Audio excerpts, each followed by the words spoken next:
Okay, thank you very much. This is big stuff. And we appreciate you being here. Late last night and early today, at my direction, the United States Armed Forces conducted an extraordinary military operation in the capital of Venezuela. Overwhelming American military power, air, land, and sea, was used to launch a spectacular assault.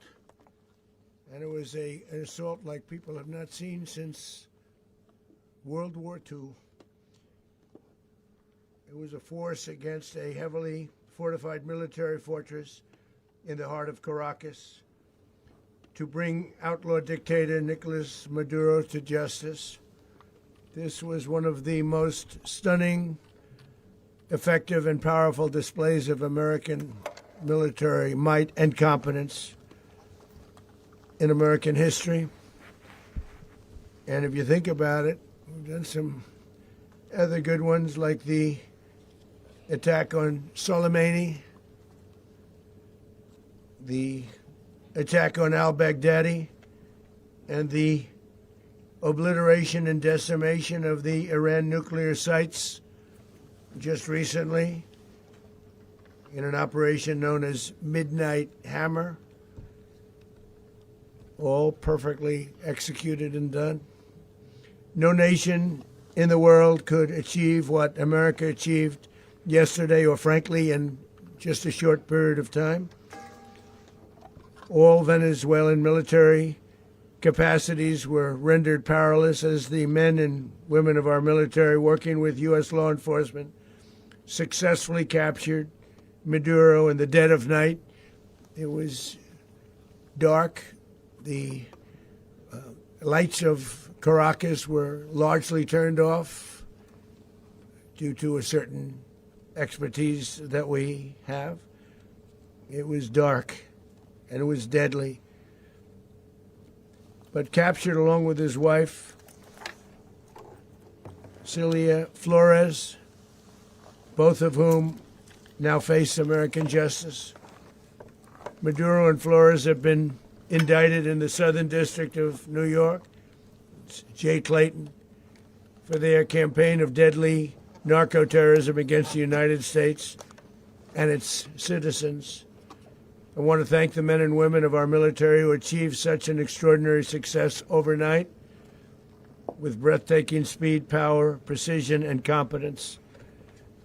You rarely see anything like it. You've seen some raids in this country that didn't go so well.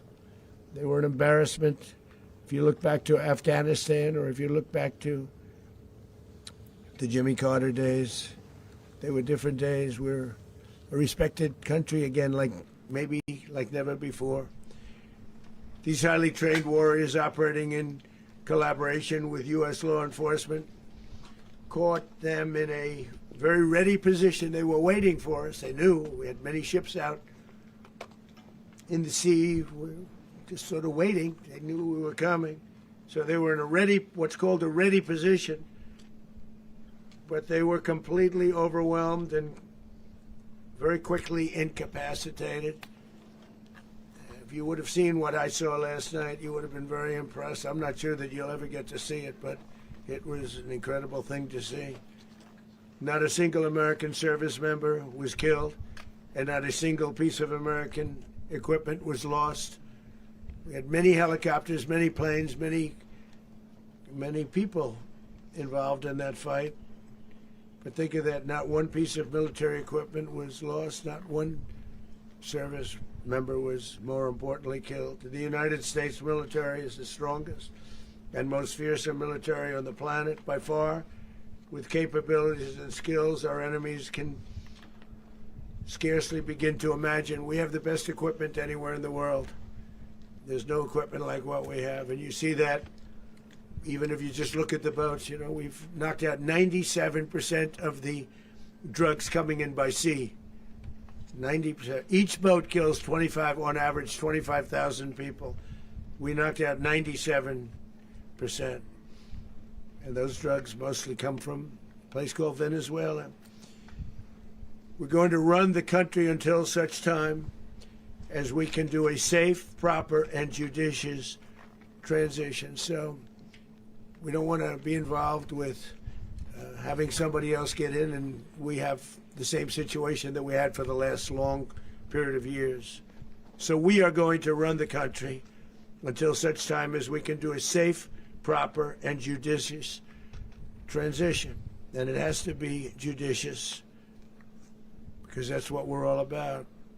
We want peace, liberty, and justice for the great people of Venezuela, and that includes many from Venezuela that are now living in the United States and want to go back to their country. It's their homeland. We can't take a chance that somebody else takes over Venezuela that doesn't have the good of the Venezuelan people in mind. We've had decades of that. We're not going to let that happen. We're there now, and what people don't understand, but they understand as I say this, we're there now, but we're going to stay until such time as the proper transition can take place. So we're going to stay until such time as, we're going to run it essentially until such time as a proper transition can take place. As everyone knows, the oil business in Venezuela has been a bust, a total bust, for a long period of time. They were pumping almost nothing by comparison to what they could have been pumping and what could have taken place. We're going to have our very large United States oil companies, the biggest anywhere in the world, go in, spend billions of dollars, fix the badly broken infrastructure, the oil infrastructure, and start making money for the country.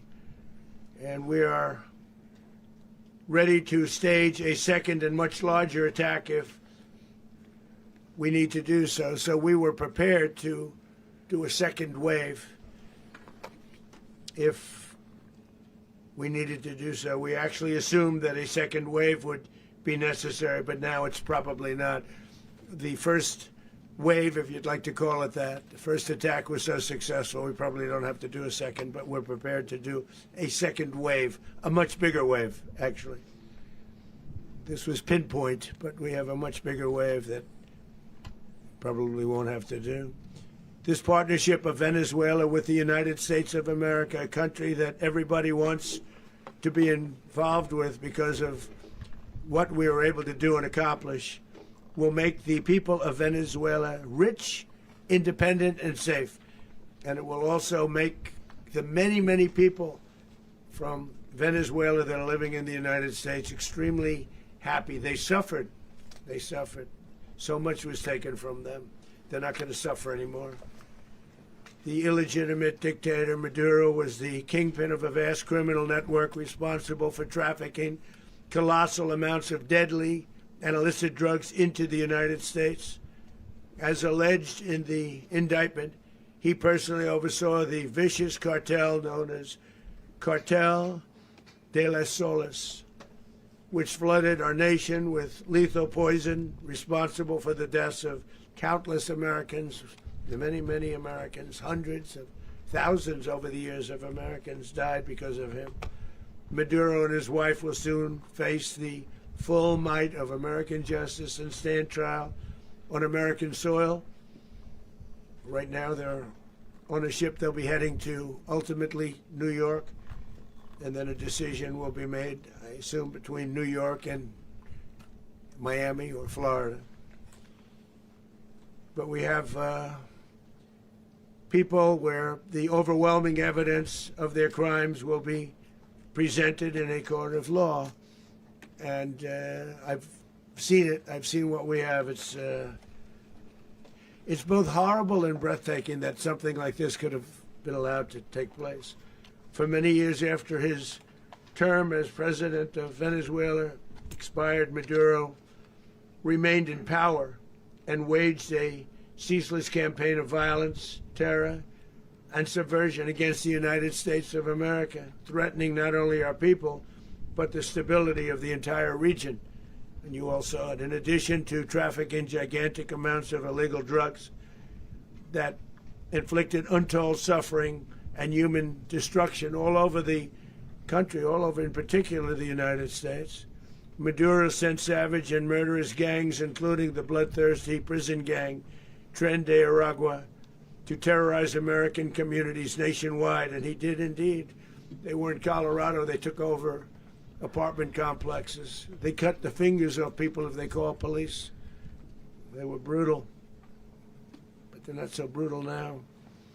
And I just have to congratulate our military, Pete and everybody, and our National Guard, because the job that they've done, whether it's in Washington, D.C., where we have a totally safe city, where it was one of the most unsafe cities anywhere in the world, frankly, and now we have no crime in Washington, D.C. We haven't had a killing. We had the terrorist attack a few weeks ago. A little bit of a different kind of a threat, but we haven't had a killing in a long period of time, 6-7 months. We used to have two, on average, 2 a week in Washington, our capital. We don't have that anymore. The restaurants are opening. Everyone's happy. They're going, they're walking their daughters, they're walking their children, their wives. They walk to restaurants. Restaurants are opening all over Washington, D.C. So I want to thank the National Guard. I want to thank our military. And I want to thank law enforcement. Been amazing. And they should do it with more cities. We're doing it, as you know, and we're doing it in Memphis, Tennessee right now, and crime is down. We've just sort of started a few weeks ago, but crime is down now 77%. And the governor of Louisiana called, great person, and he wanted us to help him, as you know, in a certain very nice part of Louisiana, and we have done that. It was a rough section, and we have crime down. I understand it's down to almost nothing already after 2.5 weeks. New Orleans, it's down to almost nothing, and we've only been there for 2.5 weeks. Can't imagine why governors wouldn't want us to help. We also helped, as you know, in Chicago, and crime went down a little bit there. We did a very small help because we had no working ability with the governor. The governor was a disaster, and the mayor was a disaster, but it knocked down crime. But we're pulling out of there when they need us. We'll know. You'll know. You'll be writing about it. And likewise, Los Angeles, where we saved Los Angeles early on, where the head of the police department made a statement that if the federal government didn't come in, we would have lost Los Angeles. That's long after the fires. That's when they had the riots in Los Angeles. We did a great job. Got no credit for it whatsoever, but that's okay. It doesn't matter. We don't need the credit. But we'll be pulling out when they need us. They'll call, or we'll go back if we have to. We'll go back. But we did a great job in various cities. But the place that we're very proud of is Washington, D.C., because it's our nation's capital. We took it from being a crime-ridden mess to being one of the safest cities in the country. But the gangs that they sent raped, tortured, and murdered American women and children. They were in all of the cities I mentioned, Tren de Aragua. And they were sent by Maduro to terrorize our people, and now Maduro will never again be able to threaten an American citizen or anybody from Venezuela. There will no longer be threats. For years I've highlighted the stories of those innocent Americans whose lives were so heartlessly robbed by this Venezuelan terrorist organization. Really one of the worst, they say the worst. Americans like 12-year-old Jocelyn Nungary from Houston. Beautiful Jocelyn Nungary, what happened to her? They, as you know, they kidnapped, assaulted, and murdered by Tren de Aragua animals. They murdered Jocelyn and left her dead under the bridge. There was a bridge that will never be the same to so many people after seeing what happened. As I've said many times, the Maduro regime emptied out their prisons, sent their worst and most violent monsters into the United States to steal American lives. And they came from mental institutions and insane asylums. They came from prisons and jails. The reason I say both, they sound similar. Actually, prisons, little bit more hostile, a little bit tougher. A mental institution isn't as tough as an insane asylum, but we got them both. They sent from their mental institutions, they sent from their jails, prisons.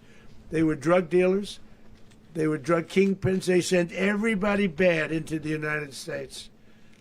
But no longer, and we have now a border where nobody gets through.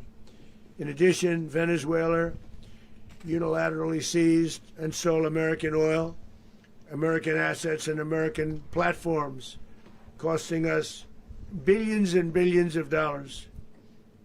They did this a while ago, but we never had a president that did anything about it. They took all of our property. It was our property. We built it. And we never had a president that decided to do anything about it. Instead, they fought wars that were 10,000 miles away. We built Venezuela oil industry with American talent, drive, and skill, and the socialist regime stole it from us during those previous administrations, and they stole it through force. This constituted one of the largest thefts of American property in the history of our country. Considered the largest theft of property in the history of our country.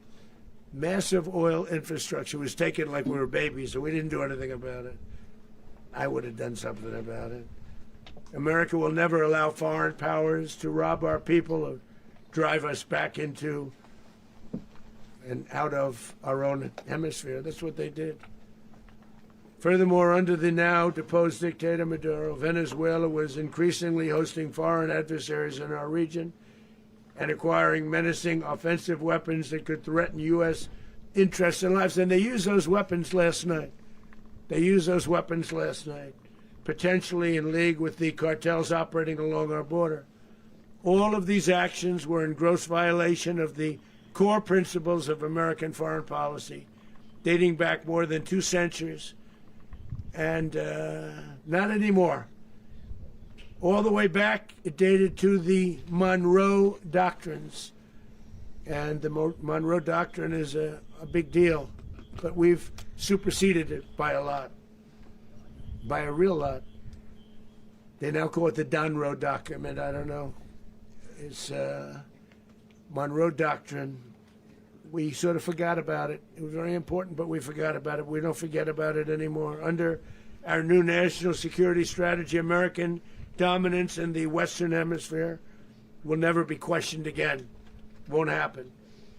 So just in concluding, for decades, other administrations have neglected or even contributed to these growing security threats in the Western Hemisphere. Under the Trump administration, we are reasserting American power in a very powerful way in our home region. And our home region is very different than it was just a short while ago. The future will be, and we did this in my first term. We had great dominance in my first term, and we have far greater dominance right now. Everyone's coming back to us.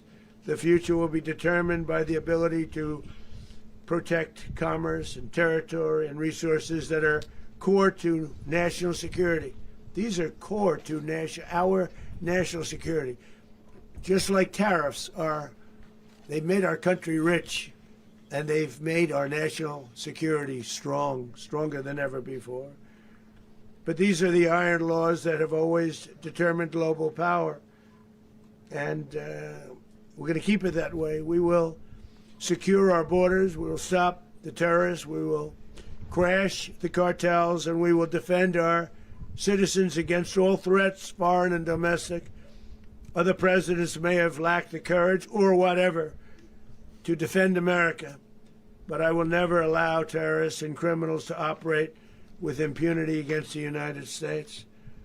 This extremely successful operation should serve as warning to anyone who would threaten American sovereignty or endanger American lives.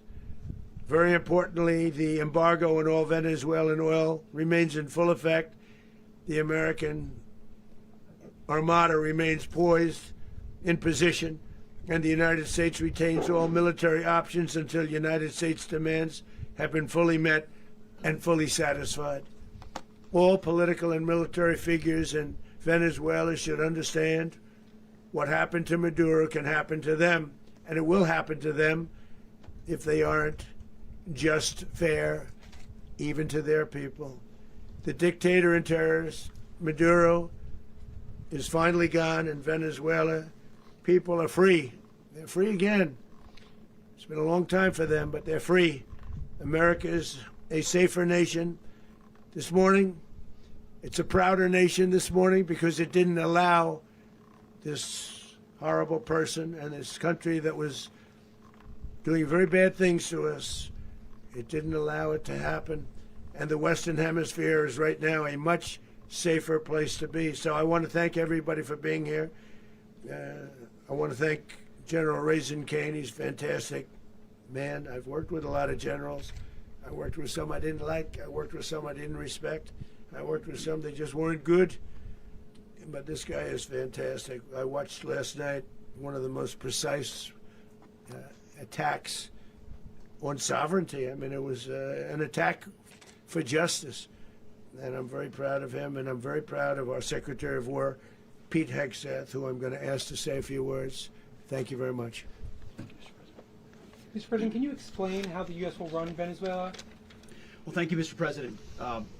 Finally, a commander-in-chief the world respects and the American people deserve. And as the President said, words can barely capture the bravery and the power and the precision of this historic operation. A massive joint military and law enforcement raid flawlessly executed by the greatest Americans our country has to offer. American warriors are second to none, the best in the world and the best of our country. What all of us witnessed last night was sheer guts and grit, gallantry, and glory of the American warrior. I'm simply humbled by such men, and I tip my hat to our chairman, Dan Raisin Kane, and all those Americans who stood watch last night. Our warriors are the elite of America, and again, President Trump has your back. No other country on planet Earth, and it's not even close, could pull this kind of operation off. And no other president has ever shown this kind of leadership, courage, and resolve. The most powerful combination the world has ever seen. As the President said, our adversaries remain on notice. America can project our will anywhere, anytime. The coordination, the stealth, the lethality, the precision, the very long arm of American justice, all on full display in the middle of the night. Nicolas Maduro had his chance, just like Iran had their chance, until they didn't and until he didn't. He effed around, and he found out. President Trump is deadly serious about stopping the flow of gangs and violence to our country. Deadly serious about stopping the flow of drugs and poison to our people. Deadly serious about getting back the oil that was stolen from us. And deadly serious about reestablishing American deterrence and dominance in the Western Hemisphere. This is about the safety, security, freedom, and prosperity of the American people. This is America first. This is peace through strength. And the United States War Department is proud to help deliver it. Welcome to 2026, and under President Trump, America is back. I'd like to welcome now our chairman, Chairman Raisin Kane, to give a few more details about the operation. Mr. Chairman. Thank you, Mr. Secretary. Thank you, Mr. President, and good morning. Last night, on the order of the President of the United States, and in support of a request from the Department of Justice, as the President said, the United States military conducted an apprehension mission in Caracas, Venezuela, to bring to justice two indicted persons, Nicolas and Cecilia Maduro. This operation, known as Operation Absolute Resolve, was discreet, precise, and conducted during the darkest hours of January 2nd, and was the culmination of months of planning and rehearsal, an operation that, frankly, only the United States military could undertake. What I'd like to do this morning is talk to you through some of the preparation and the details without compromising any of our tactics, techniques, and procedures. There is always a chance that we'll be tasked to do this type of mission again. Our interagency work began months ago and built on decades of experience of integrating complex air, ground, space, and maritime operations. While the past 2 decades have honed the skills of our special operations forces, this particular mission required every component of our joint force, with soldiers, sailors, airmen, Marines, and Guardians working in unison with our intelligence agency partners and law enforcement teammates in an unprecedented operation. We leveraged our unmatched intelligence capabilities and our years of experience in hunting terrorists, and we could not have done this mission without the incredible work by various intelligence agencies, including the CIA, NSA, and NGA. We watched, we waited, we prepared, we remained patient and professional. This mission was meticulously planned, drawing lessons from decades of missions over the last many years, many missions over these last many years. This was an audacious operation that only the United States could do. It required the utmost of precision and integration within our joint force. And the word integration does not explain the sheer complexity of such a mission. An extraction so precise it involved more than 150 aircraft launching across the Western Hemisphere in close coordination, all coming together in time and place to layer effects for a single purpose: to get an interdiction force into downtown Caracas while maintaining the element of tactical surprise. Failure of one component of this well-oiled machine would have endangered the entire mission, and failure is never an option for America's joint force. Those in the air over Caracas last night were willing to give their lives for those on the ground and in the helicopters. Let me talk a little bit about the preparation. After months of work by our intelligence teammates to find Maduro and understand how he moved, where he lived, where he traveled, what he ate, what he wore, what were his pets, in early December, our force was set pending a series of aligned events. Key was choosing the right day to minimize the potential for civilian harm and maximize the element of surprise, and minimize the harm to the indicted personnel, so as the President said, they could be brought to justice. And as the President said earlier today, weather in Venezuela is always a factor this time of the year. And over the weeks through Christmas and New Year's, the men and women of the United States military sat ready, patiently waiting for the right triggers to be met and the President to order us into action. Last night, the weather broke just enough, clearing a path that only the most skilled aviators in the world could maneuver through. Ocean, mountain, low cloud ceilings, but when tasked with a mission, this organization does not quit. At 10:46 p.m. Eastern Time last night, the President ordered the United States military to move forward with this mission. He said to us, and we appreciate it, Mr. President, good luck and Godspeed. And those words were transmitted to the entire joint force. Over the course of the night, aircraft began launching from 20 different bases on land and sea across the Western Hemisphere. In total, more than 150 aircraft, bombers, fighters, intelligence, reconnaissance, surveillance, rotary wing were in the air last night.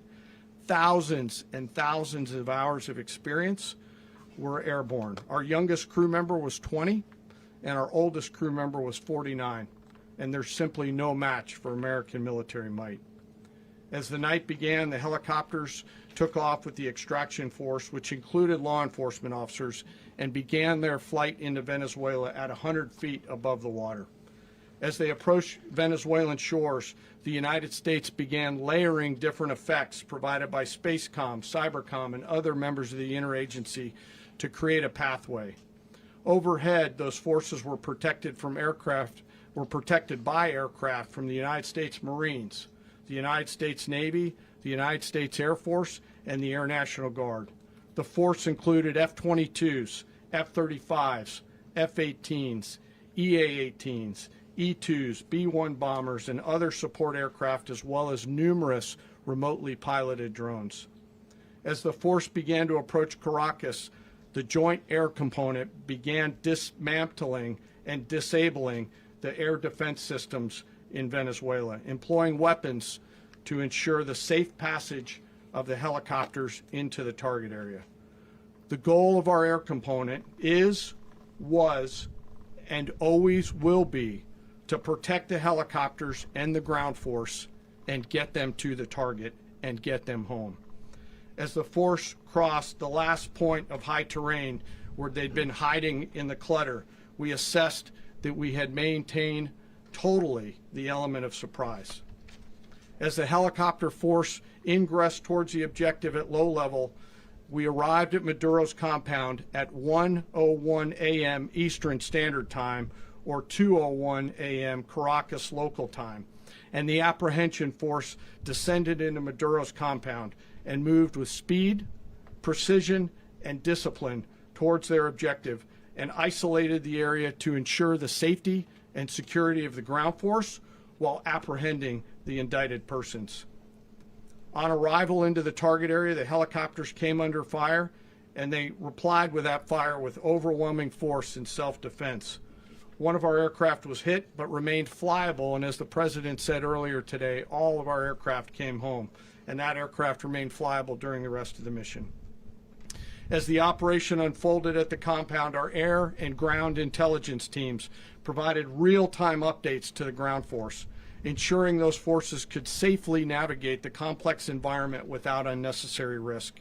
The force remained protected by overhead tactical aviation. Maduro and his wife, both indicted, gave up and were taken into custody by the Department of Justice, assisted by our incredible U.S. military with professionalism and precision, with no loss of U.S. life. After securing the indicted persons, the force began to prep for departure. Helicopters were called in to exfiltrate the extraction force, while fighter aircraft and remotely piloted aircraft provided overhead coverage and suppressive fire. There were multiple self-defense engagements as the force began to withdraw out of Venezuela. The force successfully exfiltrated and returned to their afloat launch bases, and the force was over the water at 3:29 a.m. Eastern Standard Time with indicted persons on board. And both Maduro and his wife were embarked aboard the USS Iwo Jima. In closing, what we've witnessed today is a powerful demonstration of America's joint force. We think, we develop, we train, we rehearse, we debrief, we rehearse again and again, not to get it right, but to ensure that we cannot get it wrong. Our jobs are to integrate combat power so when the order comes, we can deliver overwhelming force at the time and the place of our choosing against any foe anywhere in the world. I am immensely proud today of our joint force and filled with gratitude to represent them here today. There is simply no mission too difficult for these incredible professionals and the families that stand by them and support them. As we stand here this morning, our forces remain in the region at a high state of readiness, prepared to project power, defend themselves, and our interests in the region. This operation is a testament to the dedication and unwavering commitment to justice and our resolve to hold accountable those who threaten peace and stability. In closing, I want to express my heartfelt gratitude to the brave men and women who executed this mission. Their courage and tireless commitment to our nation are what makes us strong. Thank you, Mr. Secretary, and thank you, Mr. President. Thank you very much. Well, I don't have much to add to what you've heard now, other than the following points. Nicolas Maduro was indicted in 2020 in the United States. He is not the legitimate president of Venezuela. That's not just us saying it. The first Trump administration The Biden administration, the second Trump administration, none of those three recognized him. He's not recognized by the European Union and multiple countries around the world. He is a fugitive of American justice with a $50 million reward, which I guess we saved $50 million. And We should make sure. yeah, exactly. But Don't let anybody claim it. Nobody deserves it but us. But I want to be clear about one thing. Nicolas Maduro had multiple opportunities to avoid this. He was provided multiple very, very, very generous offers and chose instead to act like a wild man, chose instead to play around. And the result is what we saw tonight. The other message here is the following. You have a guy, like many people around the world, they like to play games. You have a guy who decides he's going to invite Iran into his country, is going to, do the confiscation of American oil companies, is going to flood our country with gang members, is going to take Americans prisoner and try to hold them for hostage and trade them like he was able to do with the Biden administration. Basically likes to play games all this time and thinks nothing's going to happen. And I hope what people now understand is that we have a president. The 47th president of the United States is not a game player. When he tells you that he's going to do something, when tells you he's going to address a problem, he means it. He actions it. I can tell you, I've watched this process now for 14, 15 years, been around it. Everybody talks, I'm going to do this, I'm going to do that. When I get there, we're going to do this, we're going to take... This is a president of action. Like, I don't understand yet how they haven't figured this out. And now, if you don't know, now you know. Because this is the way it's going to play out. And I think people need to understand that this is not a president that just talks and does letters and press conferences. And, if he says he's serious about something, he means it. And this is something that was a direct threat to the national interest of the United States, and the president addressed it. There's a president of peace, by the way. I told you what I just said earlier. This guy had multiple opportunities to find his way somewhere else and figure out another. He could have been living somewhere else right now very happy, but instead he wanted to play big boy. And so now, he's got other sets of problems on his hands. And but I think the message here should be for the world. Look, the president doesn't go out looking for people to pick fights with. He's not, generally wants to get along with everybody. We'll talk and meet with anybody, but don't play games. Don't play games with this president's in office, because it's not going to turn out well. And so I hope that, I guess that lesson was learned last night, and we hope it'll be instructive moving forward. Is that a message for Cuba? Mr. President. Mr. President. Mr. President. Mr. President. Mr. President. You said that the U.S. is going to run Venezuela, so who's in power right now? Well, we're going to be running it with a group, and we're going to make sure it's run properly. We're going to rebuild the oil infrastructure, which will cost billions of dollars. It'll be paid for by the oil companies directly. They will be reimbursed for what they're doing, but it's going to be paid. And we're going to get the oil flowing the way it should be. As you know, it was just a minor flow. It was actually a minor flow for what they have. But we're going to run it properly, and we're going to make sure the people of Venezuela are taken care of. We're going to make sure the people that were forced out of Venezuela by this thug are also taken care of. Mr. President. Mr. President. Mr. President. Mr. President. Mr. President, does the U.S. running the country mean that U.S. troops will be on the ground? How will that work? Well, they always say boots on the ground. So we're not afraid of boots on the ground if we have to have. We had boots on the ground last night at a very high level, actually. We're not afraid of it. We don't mind saying it. But we're going to make sure that that country is run properly. We're not doing this in vain. This is a very dangerous attack. This is an attack that could have gone very, very badly. Could have gone very badly. We could have lost a lot of people last night. We could have lost a lot of dignity. We could have lost a lot of equipment. The equipment is less important, but we could have lost a lot. And we're going to make sure that this is proper. We're there now. We're ready to go again if we have to. We're going to run the country right. It's going to be run very judiciously, very fairly. It's going to make a lot of money. We're going to give money to the people. We're going to reimburse people that were taken advantage of. We're going to take care of everybody. It's very important. We couldn't let them get away with it. They stole our oil. We built that whole industry there, and they just took it over like we were nothing. And we had a president that decided not to do anything about it. So we did something about it. We're late, but we did something about it. Yeah, please. Mr. President, can you explain the exact mechanism by which you're going to run the country? Are you going to designate a U.S. official to coordinate? It's Can you all just being unpack that? being done right now. We're designating people. We're talking to Who people. We're specifically? designating various people, and we're going to let you know who those people are. Mr. President. What's the group you mentioned that would run Venezuela? Well, it's largely going to be, for a period of time, the people that are standing right behind me. We're going to be running it. We're going to be bringing it back. It's a dead, I talk about a dead country. A year and a half ago, we were a dead country. Now we're the hottest country anywhere in the world. We're a country doing better than any country anywhere in the world. And it required leadership. Venezuela has a lot of bad people in there, a lot of bad people that shouldn't be leading. We're not going to take a chance that one of those people take over for Maduro. So you can look at, and others, we have fantastic people, including people in the military. So we're going to have a group of people running it until such time as it can be put back on track, make a lot of money for the people, and give people a great way of life, and also reimbursement for people in our country that were forced out of Venezuela. Mr. President, Rubio would be. you said earlier today that you weren't going to back Machado to come back and be the opposition leader in your Fox and Friends interview. And then you also mentioned the vice president of Venezuela. Are you going to work with the vice president of Venezuela, or how do you foresee the relationship Well, going? I understand she was just sworn in, but she was, as you know, picked by Maduro. So Marco's working on that directly. He just had a conversation with her, and she's essentially willing to do what we think is necessary to make Venezuela great again. Very simple. Mr. President, Colombian President Gustavo Petro, a couple weeks ago, you said he's got to watch his ass.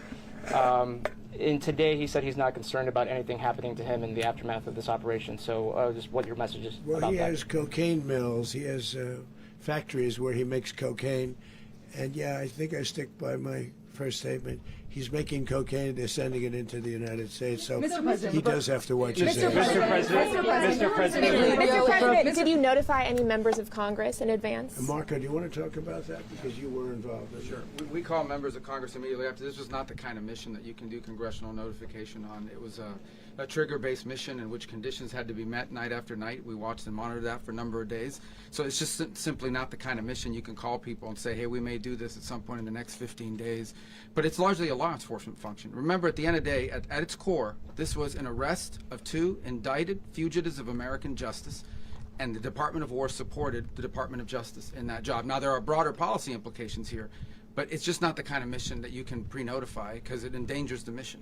Mr. President, If I can add one thing to that, Congress has a tendency to leak. This would not be good. If they leaked, General, I think it would have been maybe a very different result. But I have to say, they knew we were coming at some point, We had a lot of ships out there. They sort of knew we were coming.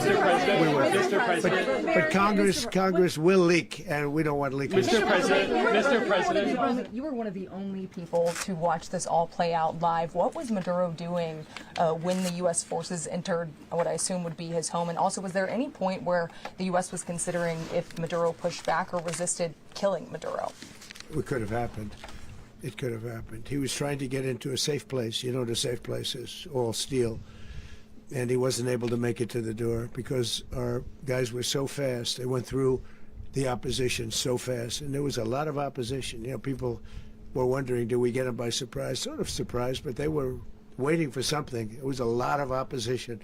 There was a lot of gunfire. You saw some of it today. But he was trying to get to a safe place, which wasn't safe because we would have had the door blown up in about 47 seconds, they say on average, regardless of how thick the steel was. It was a very thick door. It was a very heavy door, but he was unable to get to that door. He made it to the door. He was unable to close it. So where's Maduro going to be? Go ahead, finish. Where is Maduro going to be in the time being right now? Do you know his exact Well, whereabouts? eventually, ultimately, in the near future, he's going to be brought to New York. And where is he going to be held? Where is he going to be held in New York? Do you know? That's going to be up to the officials that do these things. Mr. President, the U.S. has something of a mixed track record of ousting dictators without necessarily a plan for what comes afterwards. Not with Did me, that though. weigh on your decision Well, that's making? when we had different presidents, but with me, that's not true. With me, we've had a perfect track record of winning. We win a lot, and we win. If you look at Soleimani, you look at al-Baghdadi, you look at the Midnight Hammer. Midnight Hammer was incredible. Right now, you wouldn't have peace in the Middle East. We have essentially peace in the Middle East because of that. If we weren't successful with Midnight Hammer, you wouldn't have peace in the Middle East. So with me, you've had a lot of victory. You've had only victories. You've had no losses. Yeah. Mr. President, can you? How long do you expect the U.S. to run Venezuela, and how soon do you want the Venezuelan people to hold elections? So I'd like to do it quickly, but it takes a period of time. You know, we're rebuilding. We have to rebuild their whole infrastructure. The infrastructure is rotted. It's actually very dangerous. It's blow-up territory. Oil is very dangerous. It's a very dangerous thing to take out of the ground. It can kill a lot of people. It has killed a lot of people doing just that. The infrastructure is old. It's rotted. Much of it is stuff that we put there 25 years ago, and we're going to be replacing it. And we're going to take a lot of money out so that we can take care of the country. Are you saying that Secretary Rubio and Mr. President, China, Russia, and Iran have interests in Venezuela. How does this operation affect your relationships with them when it comes to the oil and drugs? In terms of China and Russia, Russia when we get things straightened out. But in terms of other countries that want oil, we're in the oil business. We're going to sell it to them. We're not going to say we're not going to. In other words, we'll be selling oil. Probably in much larger doses because they couldn't produce very much because their infrastructure was so bad. So we'll be selling large amounts of oil to other countries, many of whom are using it now, but I would say many more will come. Are you saying that, Mr. President, are you saying that? Mr. President, thank you. What is your message to the people of Venezuela today? Of course, the civilian population specifically, they have a lot of questions. What is your message to the people of Venezuela? That you're going to have peace, justice. You're going to have some of the riches that you should have had for a long period of time. It was stolen from you. But you're going to have peace and you're going to have safety. You're going to have justice. You're going to have a country. You're going to have a real country. You're going to have potentially a great country. You know, if you go back 20 years, maybe even a little longer ago, that was a great country. And they destroyed it. Remember I said that if we lose this election, the United States will be Venezuela on steroids. That's what would have happened. Had we lost the election, the 2024 election, we suffered so badly when you look at the border from 2020. What they did, what Joe Biden administration did to our country should never be forgotten. But if we had to go through another year of that, we would be exactly where Venezuela was in terms of, I used to say, if they win, we're going to be Venezuela on steroids, and that's what would have happened. President, thank you. Are you saying that Secretary Hegseth and Rubio are going to be running Venezuela, and will you be sending in U.S. military troops to provide? They're going to be a team that's working with the people of Venezuela to make sure that we have Venezuela right. Because for us to just leave, who's going to take over? I mean, there is nobody to take over. You have a vice president who's been appointed by Maduro. And right now she's the vice president, and she's, I guess, the president. She was sworn as president just a little while ago. She had a long conversation with Marco, and she said, we'll do whatever you need. I think she was quite gracious, but she really doesn't have a choice. We're going to have this done right. We're not going to just do this with Maduro, then leave like everybody else, leave and say, let it go to hell. If we just left, it has zero chance of ever coming back. We'll run it properly. We'll run it professionally. We'll have the greatest oil companies in the world go in and invest billions and billions of dollars and take out money, use that money in Venezuela.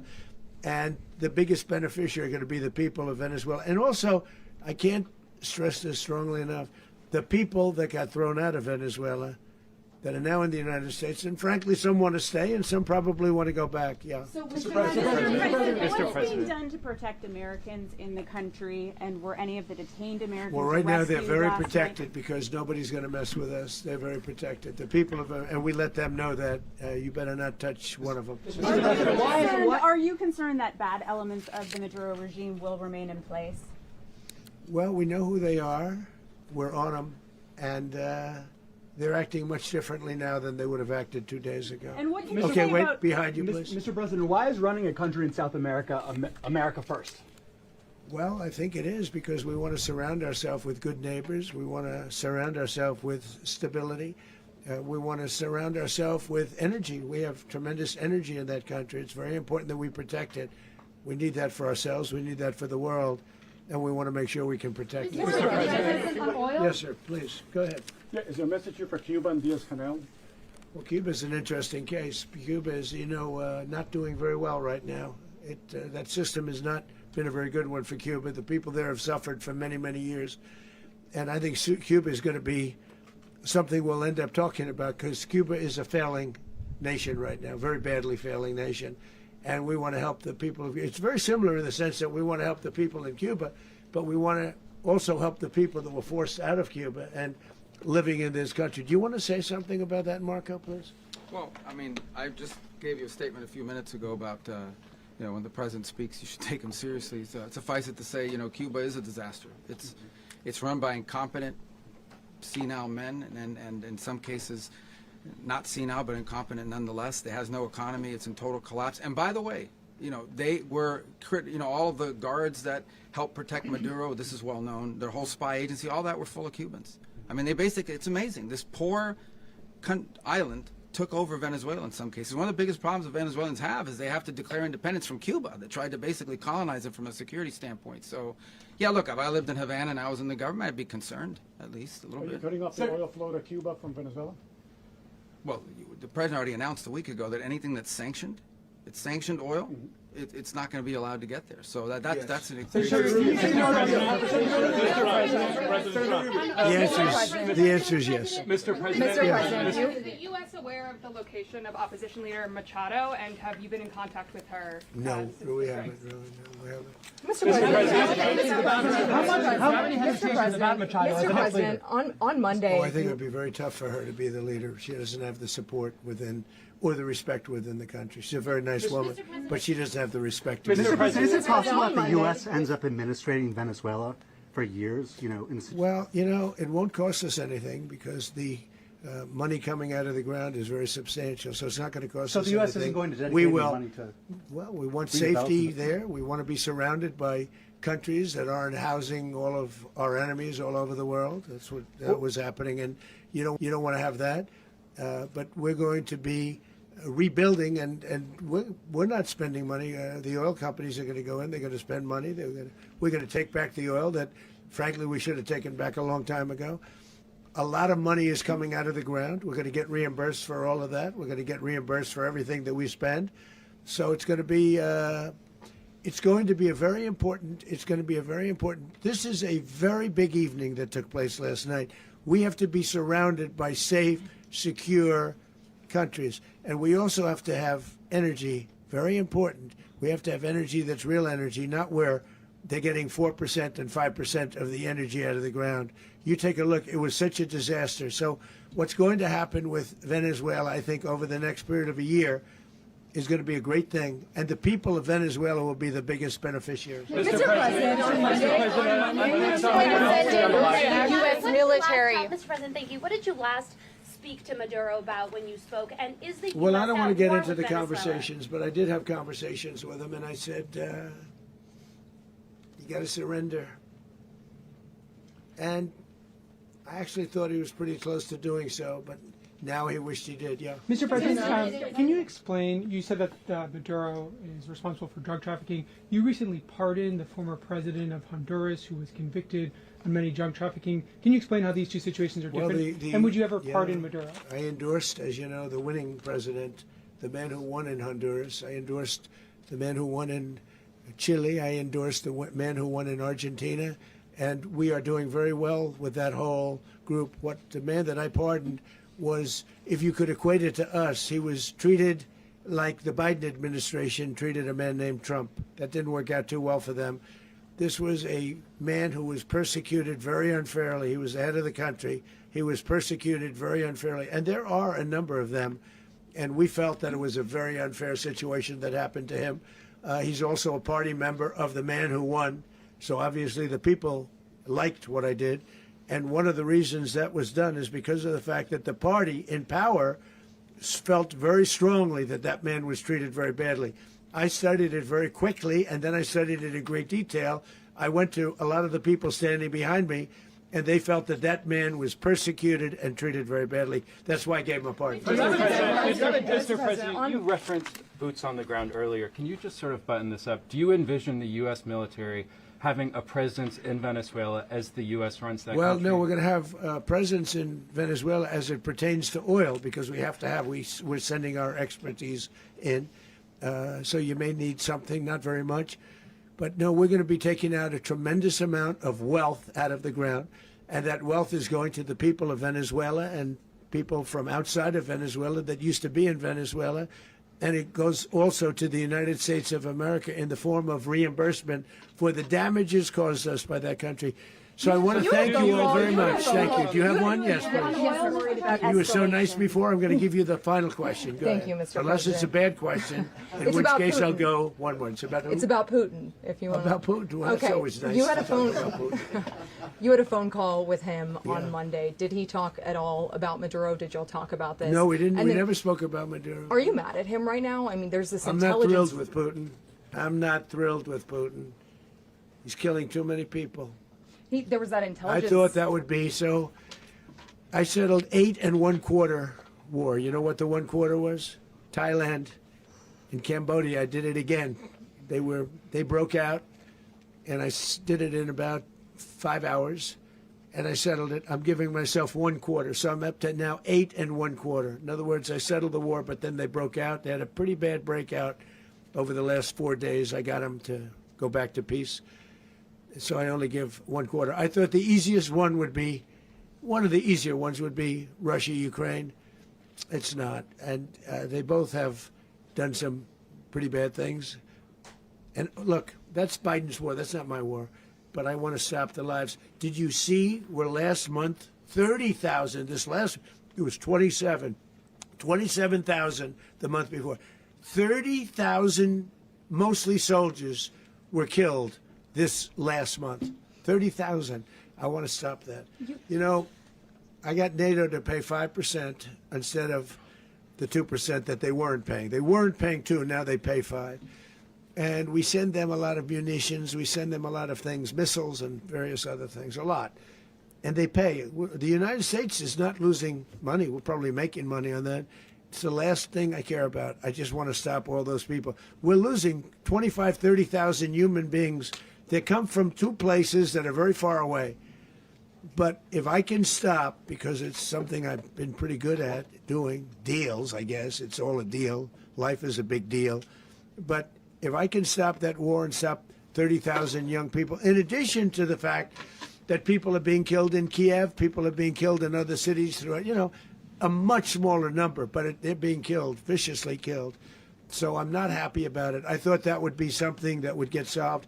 We have Mr. Witkoff here. I think that we're making progress, but that's a war that should have never happened. If I were president, it would have never happened. Putin says it. Everybody says it. If I were president, that would have never happened. But I inherited that war. That was Joe Biden, Zelensky, and Putin. I came into the situation, and it's a mess. And I will say this. I watched an operation last night that was so precise, that was so brilliant. I mean, it was incredible. If we had our people, like this general and our people involved, that war would not have gone on very long, that I can tell you. You told me that war, to use an old term, that war has become a bloodbath, and we want it to get stopped. Thank you very much. Are you concerned a rogue Venezuelan general can take over the country? Can you talk about your conversation with the vice president?